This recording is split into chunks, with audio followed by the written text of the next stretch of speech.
leveler. Apparently you're level. So I just need to sit straight. I can do that. Okay. I want a tea. Yeah, I'm going to. Hello and welcome to my first monthly wrap up. My cat's gonna jump up.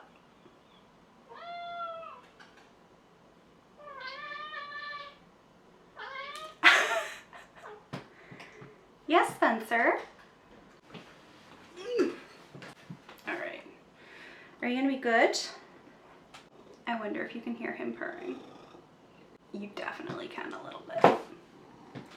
All right, so I guess I'm gonna have a co-host for this monthly wrap up since Spencer here decided that he wanted to join me as I discuss the books that I read during the last month. How loudly is he purring? Can you see him?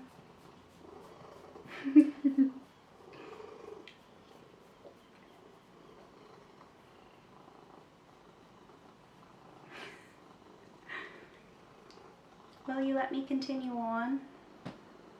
Please.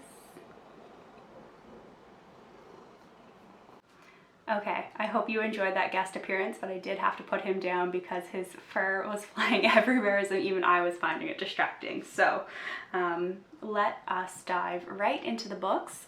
In June, I read 7 books, and bizarrely enough for me and my typical reading habits, all of the books were ebooks, so I don't actually have a physical copy to like hold up as a prop and show you. So I'm going to try and insert a photo of the cover of the book next to me just for some visual cue and to add something a little bit extra to the video.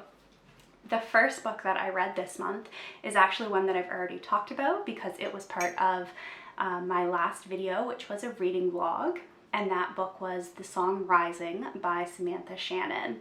The Song Rising is the 3rd book in the Bone Season series, and I have now read the first 3 books. I've already given my thoughts and opinions on that book because of the vlog. However, just to reiterate, The Song Rising wasn't my favorite. However, I still did enjoy it, and I still plan on continuing on with the series, which means I need to pick up The Mask Falling soon. And the Bone Season is such a huge favorite here on YouTube that you've probably already heard of it.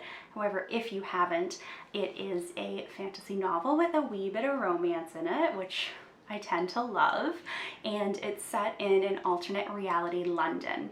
And the magic system explores clairvoyancy and different levels and aspects of clairvoyancy that create these little subsects and groups, which I found so interesting, and I hadn't read a magic system like that before, so I really loved it, and I'm loving the series so far.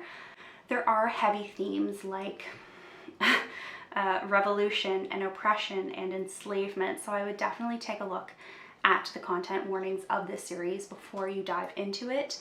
Someplace like the Storygraph is a really great place to look up what other readers are saying could be potentially triggering or what was triggering for them. Like I said, this series has a little bit of romance in it, so Shannon is playing on the trope of enemies to lovers, which is my favorite trope. I love that trope so much. And I would say I don't think I love the warden yet. I mentioned this in the vlog. I'm fighting it a little bit because there are some issues with his character that I can't quite get behind. Type. I don't know if you can just hear Spencer.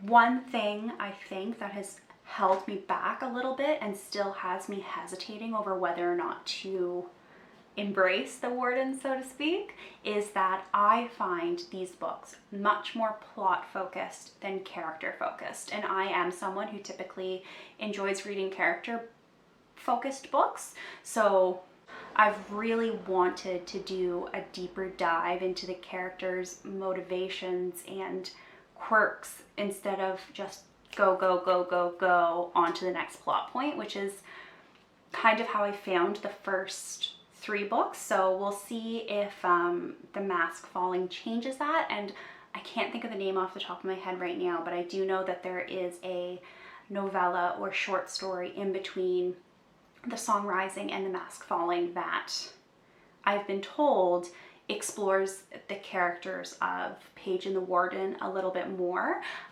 So hopefully I enjoy that. I ended up giving the song Rising 4 stars. After all of that, I needed to pick up something a little bit more lighthearted just as a reprieve. So I picked up the Duchess Deal by Tessa, which is a good old classic Regency romance. And I adore Tessa. I would say she is probably my favorite Regency romance author. At least she is my favorite Regency romance author at the moment and has been for a wee while now. So it was no surprise to me that this was another 4-star read. So in this book, we have our main character, Emma, who is a seamstress, and she barges into the Duke of Ashbury's library wearing a wedding dress. And he proceeds to ask her to marry him, as one does. All of this is on the back cover. It really happens super, super quickly. It very promptly becomes a marriage of convenience. However, of course, Emma has a little bit of sass and a little bit of snark to her, because those are my favorite Regency romance female leads. And she counters the Duke's offer of marriage or proposal with a few caveats of her own. Mainly being that even though this is just a marriage of convenience for the two of them, she wants to sit down with him every night for dinner and wants to engage in proper conversations. She wants this to be a little bit less superficial. And of course, it is a romance, so it leads to something more and they end up falling in love. It's tried and true. It's why they're so comforting to me. And I adored it. There's not much more to say besides that. This book is part of a larger series by Tessa called Girl Meets Duke. So I've read one other book in this series, The Wallflower Wager. However, the books in this series are more kind of companion novels rather than like one linear series. The characters from one book crop up in another book, but they're not critical to the storyline, as is quite common in Regency romance novels. So I found both plot lines quite similar. However, that's kind of what I was aiming for. That's what I was reaching for. That's what I wanted. So I don't hold it against the book that much. Obviously, I still rated it 4 stars. It was quick, fast-paced read. As well, the Duke of Ashbury, he tends to curse almost exclusively through quoting Shakespeare in his plays and in his works, which, like, I mean, is very endearing. And yeah, it was a good read. There are hints throughout that it's a Beauty and the Beast retelling. There is something in our Duke, a previous war injury, that leaves him feeling a bit like a beast. And yeah, look into the content warnings a little bit, because there are a few graphic moments and also some self-loathing in there, which broke my heart, but I still really, really enjoyed it, and it ticked that mark that I was looking for.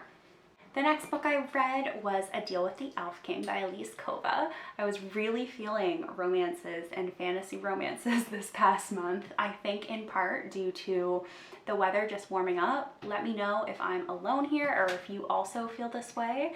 As soon as the weather starts to get warmer, I just definitely find myself reaching more for romances. This one was inspired by the stories of Hades and Persephone and Beauty and the Beast. I think inspired is definitely the right word here. It's not a proper retelling, but personally I think that works in its favor because it let the author take liberties and build quite an impressive world and magic system for the fact that this is a standalone fantasy novel. I was quite impressed. The story revolves around this tradition that happens in this little town, this little village, which is right on the border with the elf territory. So every 100 years, the elf king comes into this town and demands a human queen. And this human queen is then whisked away, and people see her again, but they never really know her again. So there's a lot of mystery surrounding this role of who she becomes when she becomes the human queen to the elf king.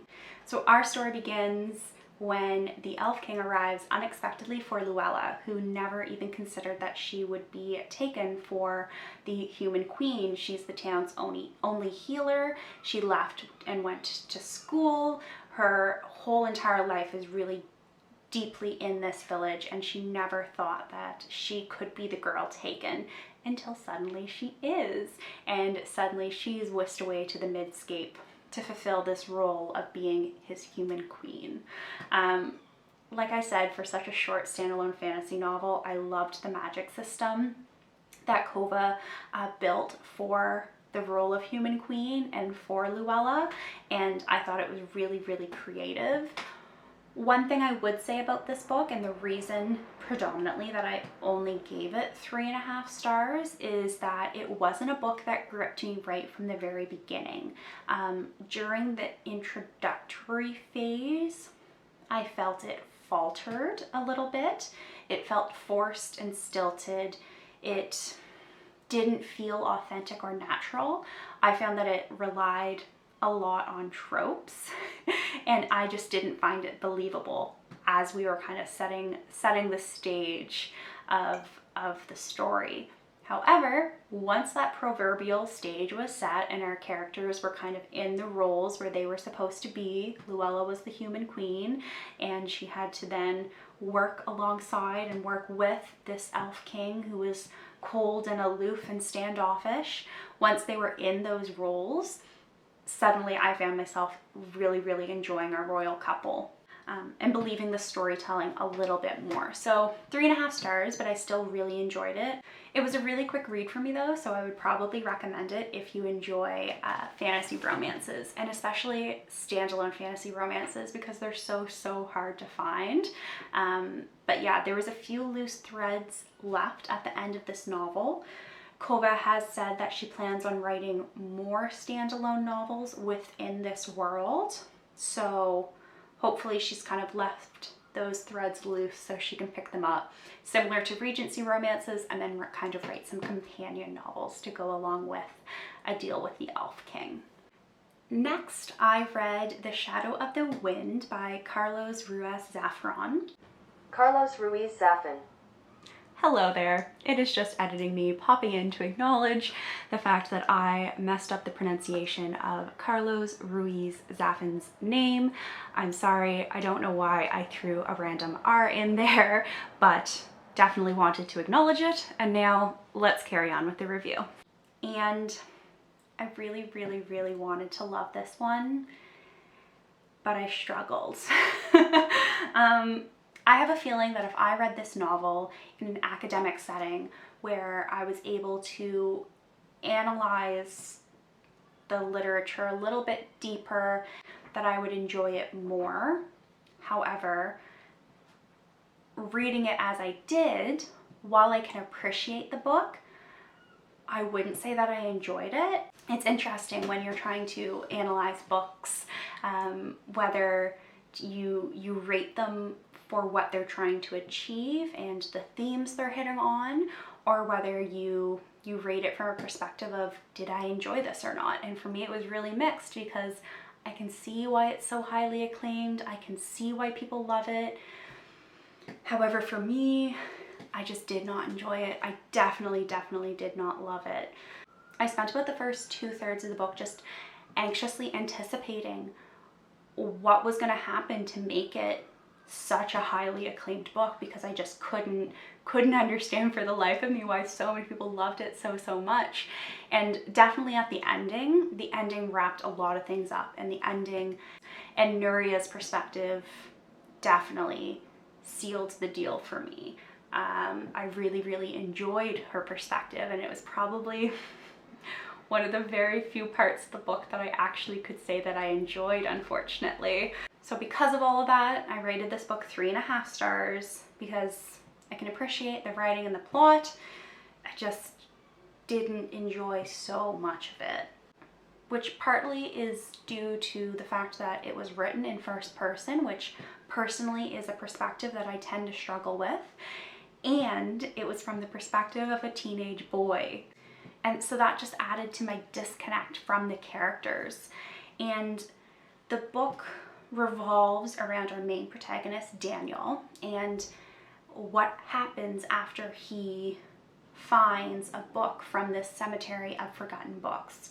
So the premise of a cemetery of books with a caretaker to ensure that the books are never forgotten was so intriguing to me, and I really wanted to love it for that reason, and just for the poetry being waxed about books on shelves and like wandering through those stacks.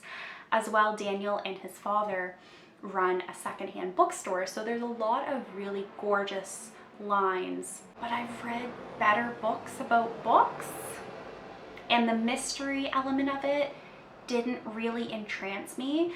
So on top of the perspective and the protagonist adding to my disconnect, the biggest issue I had with this book is that it was set in the mid-20th century Spain. And again, I wish I understood a little bit more of the political nuance, but as it stands, every asinine thought and opinion on women that was in the text, the way that sexual assault against men and against women was just casually sprinkled throughout the plot and then not treated appropriately, in my opinion. It was talked about and mentioned so casually and dismissively. And then another thing, there was this constant fetishization of a woman of mixed race, and a slur was constantly used to describe her. And just all of those examples, every time it came up in the book, it just fueled my distaste. It flung me from the narrative, and I just felt sick. So I couldn't enjoy the book. So this is nothing against people who enjoyed this book a lot, because I wish I enjoyed this book. It's been on my TBR for years. However, I just couldn't get past those issues I had with the plot. And yeah, I had a very mixed experience. I'm still glad I read it because now I know. However, I know that I'm not going to be continuing on with the series because there is a seagull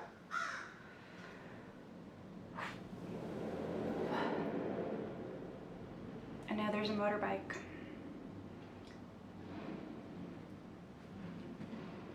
Continue on.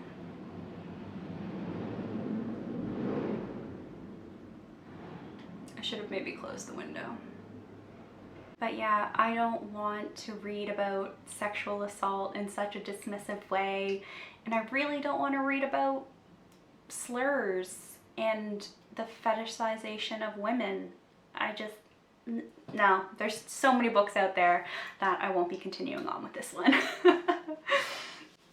So after that, I needed to reach for something that, if you... Seagull! I should close my window, but it's so hot. After all of that, I really needed to reach for something that I knew I was going to enjoy. So the next book that I read was Victory of Eagles by Naomi Novik, which is the 5th book in the Temporary series. And I haven't finished it yet, but I would already say that this series is one of my favorite series. It's already becoming a comfort read to me, which is so strange for it being my first read through. I haven't reread any of the books, and already I Tamarare and Lawrence's relationship. It's so heartwarming and I love it so much. This is another alternate reality fantasy novel. However, this one is definitely, I would say, more historical fiction leaning than the Bone Season. So Novik has created in this series an alternate reality in which the aerial force during the Napoleonic Wars was comprised of dragons. And Tamarare is one of said dragons, and his bonded rider is Lawrence. And I adore their relationship. I find it so authentic and realistic. They have moments of miscommunication, they have heated disagreements almost. They don't always see eye to eye, but there's such selfless love running through their bond, and I find this such a heartwarming read. I describe this as a bit of a slower paced fantasy series, even though it's taking place during wartime and even though it does touch on heavy topics such as slavery and imprisonment. It feels weird because there's death throughout this series, but I find it so comforting, and I don't know, it's just dealt with in a very appropriate way, I would say. So I don't want to say too much about the plot of Victory of Eagles because obviously it's the 5th book in this series and I don't want to ruin anything for the previous 4 books if you haven't read this series so far, but I would highly, highly, highly recommend that you look into this series if you are at all interested in historical fiction. If you're not so much a fantasy reader but you love historical fiction, this would be a good gateway into the fantasy genre. And if you adore dragon books and if you adore fantasy, I would recommend this book or this series for Lawrence and Tamarare's relationship because it's so endearing and I love it so much. Okay, my camera battery is flashing at me, so I'm going to try and whiz through the next 2 books really, really quickly. The next thing I read was actually a collection of short stories. It wasn't a book, and that was First Person Singular by Haruki Murakami. I hope that I'm saying that correctly. I apologize if I'm not. And this was another one that I really wanted to love more than I did. This was the first Murakami book that I've ever read, so I definitely hope to read more. I think this was a really good introduction for me into his writing style. However, none of the short stories really resonated with me, and I don't think that there are any that will stick with me for a very long time, unfortunately. So I think I rated this 3 stars because can kind of see what was happening in a literary sense. I enjoyed the blur between memoir and fiction, and I definitely got a glimpse into kind of what I believe to be the typical lonely male narrator of Murakami's writing. So I'm hoping to read another book by him. However, this collection of short stories just wasn't for me.